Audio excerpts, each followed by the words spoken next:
my favorite NBA players of all time, Marc Gasol, who I know is a little older. He's not going to, his three-point shooting's fallen off, but he's still one of the smartest, most savviest defensive players in the league.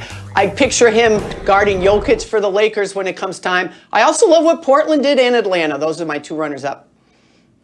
Well, Jackie, you're absolutely right. The Lakers are the biggest winner because of all the points you pointed out. But I love what the Celtics done, added Tristan Thompson to that roster and Jeff Teague. And then let's talk about the Phoenix Suns. They are winning big time, getting Chris Paul, adding a guy like Jay Crowder, adding another guy like Etwan Moore, who a lot of people don't value. I'm looking at this Phoenix Suns roster, and they look pretty damn good on paper. Also, the Suns are such an exciting team going into this next season. It's so refreshing for Suns fans who have seen that team mismanaged for a very, very long time to be putting the right pieces together both last season and now going into this season. The Portland Trailblazers, I don't know how they could have done better considering what their roster is.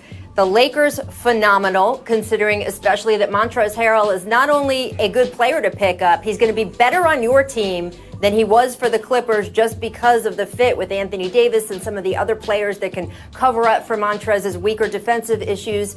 And then you also kind of weaken your opponent across the hallway, which I know is a big deal in Lakers-Clippers land, whether they admit it or not. And then I'm going to throw one more in there. I don't know if this is technically free agency. I'm just kind of lumping in the whole week with trades and the draft and everything else. But Philadelphia, Jackie, you and I have talked so often about the fit between Joel Embiid and Ben Simmons, and the biggest issue when having that discussion is who are the players around them. I don't know if we have the numbers 100%. From our researcher, Caesar, but if you look at these two guys when they were on the floor together just a couple years ago, they were plus 15. I mean, that you wouldn't look at that and say, God, those guys can't play together. They don't fit, because they had spacing. They had other guys around them. And then you look at each season since then and how the numbers have gone down.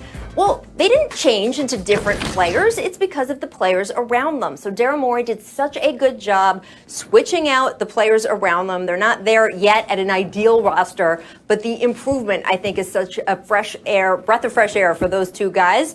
They are in my winners category for the week at large. For the other side of the coin, though, Jackie, who are your losers?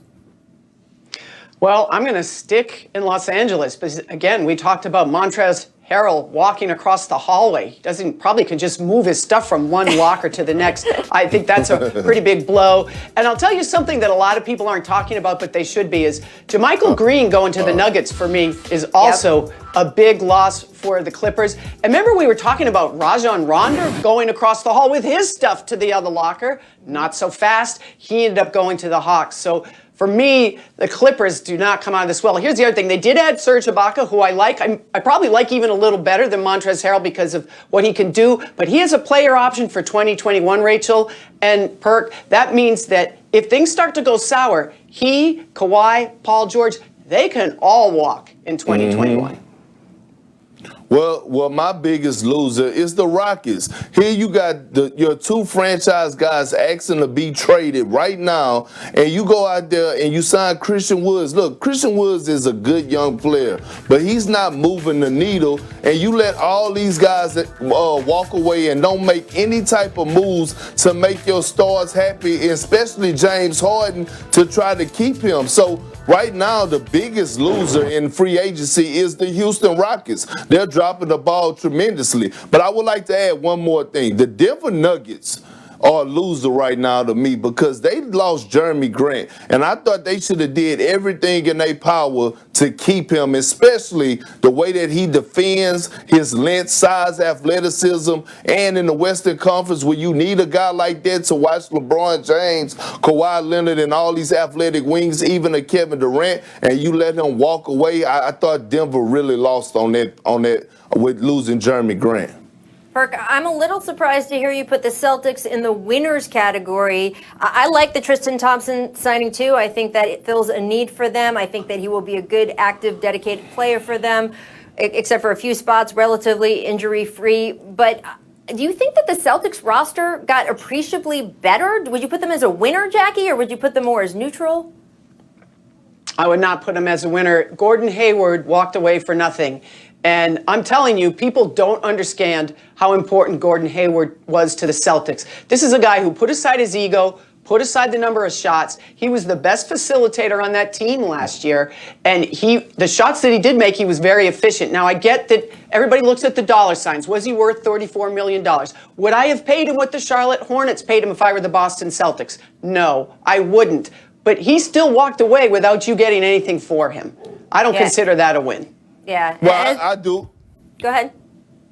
I do, Rachel and Jackie. I consider it a win because I'm going to tell you why. He walked away, and now give the keys to Jason Tatum and Jaylen Brown, and you still have Kemba Walker. So you still have a big three, and then you add a guy to the bench like Jeff Teague, who's capable of giving you 15 to 16 points a night. And then you add Tristan Thompson, one of the best guys at the center position that can anchor a defense, switch 1 through 5, is a lob threat at the basket, a center that they've been missing that the Celtics been needing. He brings us a certain type of tenacity. So I understand losing Gordon Hayward was a little blow, but moving him out the way so that Jaylen Brown and Jason Tatum could now flourish and take over, that's a huge win to me. And I really think that these guys could get it done. Well, time will tell, Perk. If you're right, we'll see. It's a competitive Eastern Conference. You've got Brooklyn that we know will get better with Kevin Durant coming back and Kyrie healthy. We know Miami, they're going to be dogs, and we know Milwaukee is ready to run. So we'll see what that Eastern Conference looks like and where the Celtics fall in there. Coming up, guys, we're going to talk a little bit more about Donovan Mitchell because he got a max extension this weekend, but he can trigger, wait for this, a $32 million increase to that deal if he makes an All-NBA team this upcoming season. We'll talk about how realistic that is next. Stick around. Get your answers ready. Everyone else is not waiting. But this is a massively important issue because if Bam signs that max extension now, the Heat's cap situation is such that they might have to trade almost everybody up to and including Tyler Hero, according to Bobby Marks, who I checked with today, just to fit Giannis's supermax or Giannis's max or anybody else's max, should that come to pass. We don't know if that will even be an opportunity for them. So, yeah, I think Fox, Tatum, and on, signing Donovan Mitchell, signing these contracts does put pressure on the Heat. I think the Heat and Bam and his team will meet this week, and we'll get news out of that meeting. And, Bam and Giannis actually have the same agent, so that's another tricky dynamic part to all this. We'll see how much pressure they exert. Zach, I understand what you're saying, and I get it that, the Miami Heat still might have hopes that they could possibly land Giannis. But my grandpa used to tell me, you can never pass up some for show trying to get some more. And here it is, you have a young stud and Bam, who was a first-time All-Star. The sky's the limit for him. He should get his paper. He deserves it. If you're the Miami Heat and you sign Myers Leonard to a 2-year, $20 million deal, and you look at a guy like Bam and what he did in his regular season and how he elevated his game in the playoffs, it's time to pay that man what he's worth. He deserves every single dollar. Let's get it done. Y'all need to make sure that he's one of the center points of the franchise, and don't depend on a what if, and take the for sure that's right there in front of your face, and that's Bam.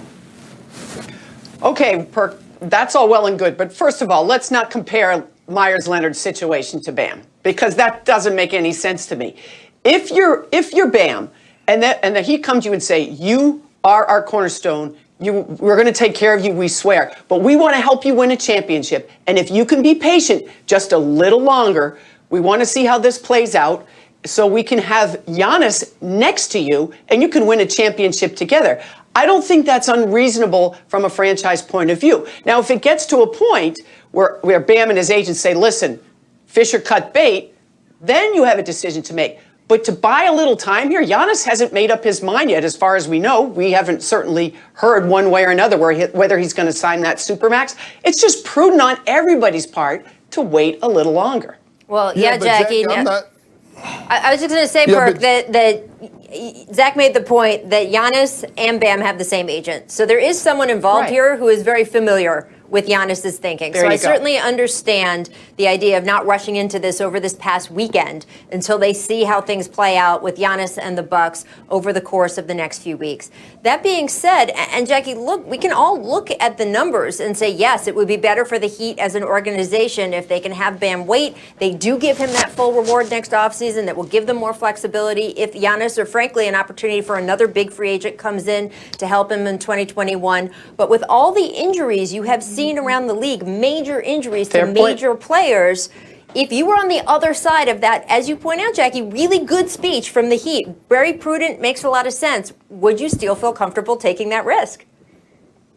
Right. That's a fair point, and we'll have to wait and see. It really is a literally wait and see thing. And I'm not saying, you wait forever. If you're Bam and his agent, at some point, you're going to say, listen, we've tried to play this game with you, and now we need to get paid. And everybody would respect that. Well, Jackie, I wasn't comparing Myles Leonard and Bam in that type of way. What I'm saying is, if you're going to compensate Myles Leonard to $10 million a year, then you definitely have to take in consideration and get one of your franchise centerpieces out the way. That's my point. I know Bam is probably ready, and this is the problem with guys like Bam and Giannis in this situation having the same agent, because you just never know. It could be so many hidden agendas behind this, and this is why sometimes agents lose clients, because they may lean towards one way and give one client bad advice to help another client out. So this is the sticky part of the situation when you're dealing with agents that have the same client and you dealing with hundreds of millions of dollars in an MVP type player. But that's unavoidable, Perk. I mean,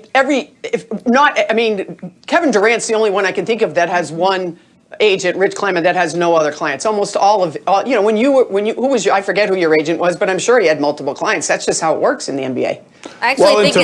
To Rachel's point, if you ask Bam to wait, right? If you ask Bam to wait and say, we're going to give you all the money in a year, you better damn well mean it. You better mean it if he tears his Achilles, God forbid. Yeah. You better mean it if he has a bad season by his standards or something like that. You better give him everything, because to Rachel's point, I see no reason for any player to wait when the money is there for them. Bam has earned it by any standard. His playoff performance, he's an all-NBA level player. He has earned it. So if you say you wait, you better mean it. You better give it to him no matter what. Yeah, and look, I actually think it's to Bam's advantage.